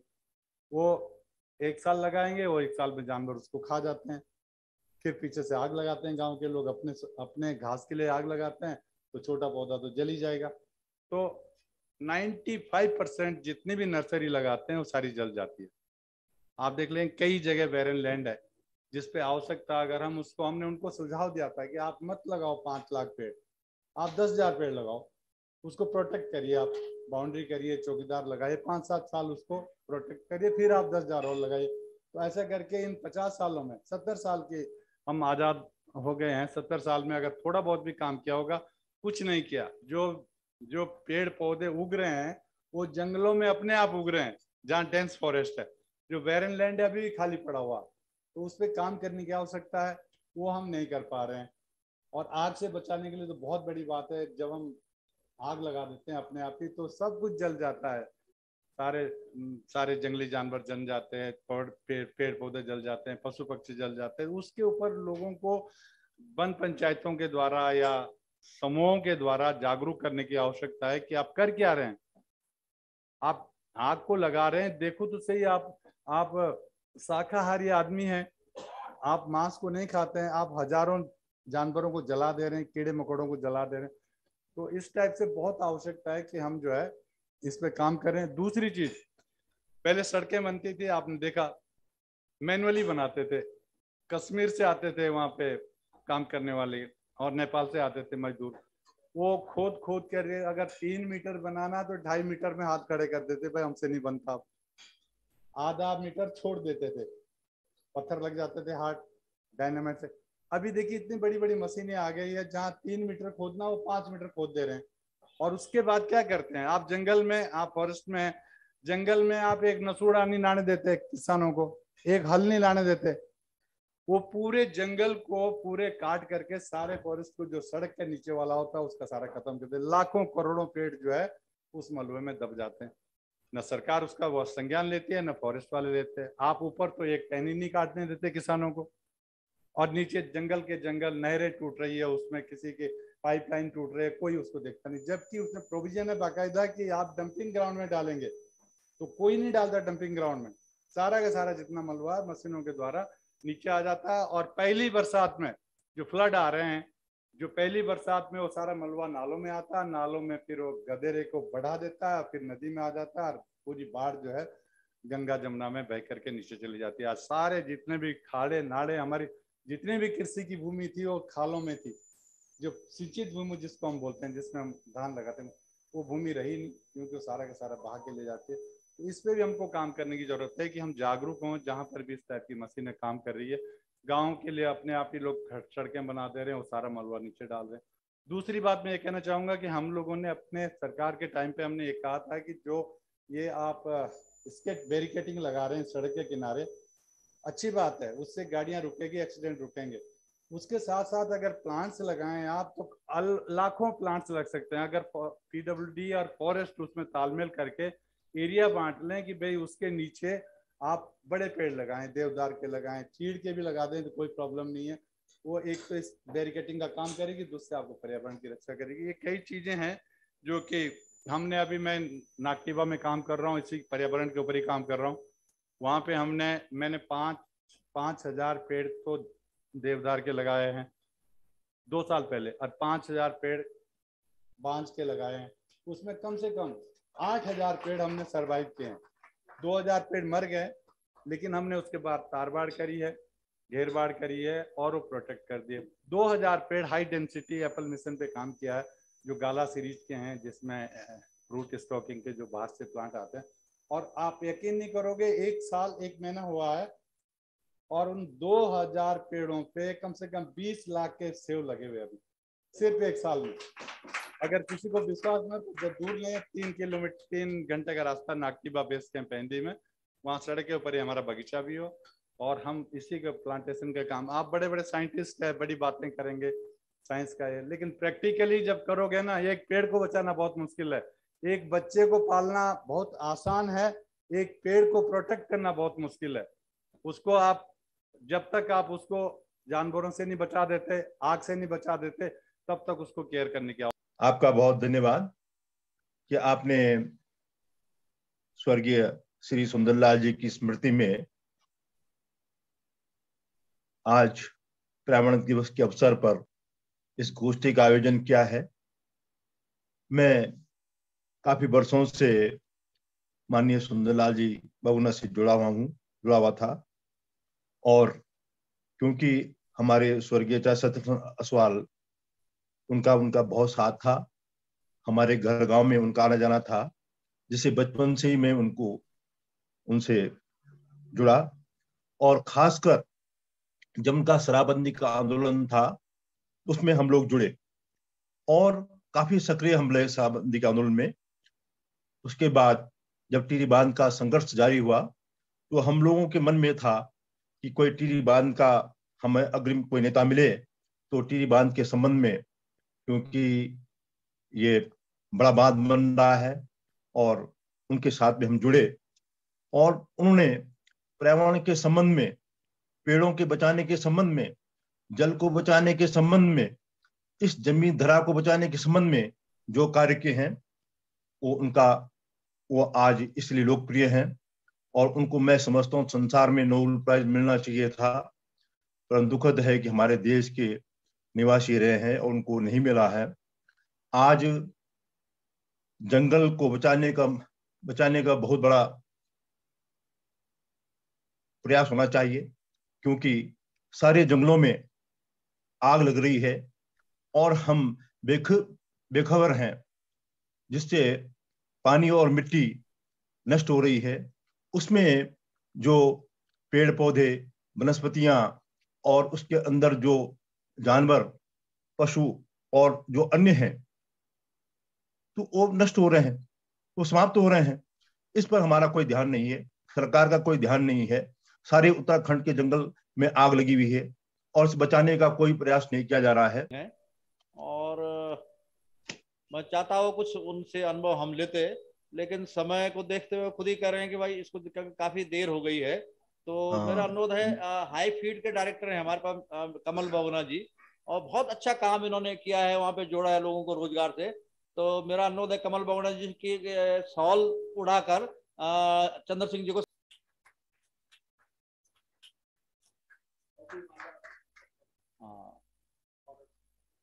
ये एक अच्छा संकेत है, और हम जैसे कार्यकर्ता ये अनुभव करते हैं और ये अपेक्षा रखते हैं कि केवल आज का जो 5 जून का विश्व पर्यावरण दिवस है, इसको मनाने तक ही सीमित न रखा जाए। आज परिस्थितियाँ दिन पर दिन बहुत विकट होती जा रही है।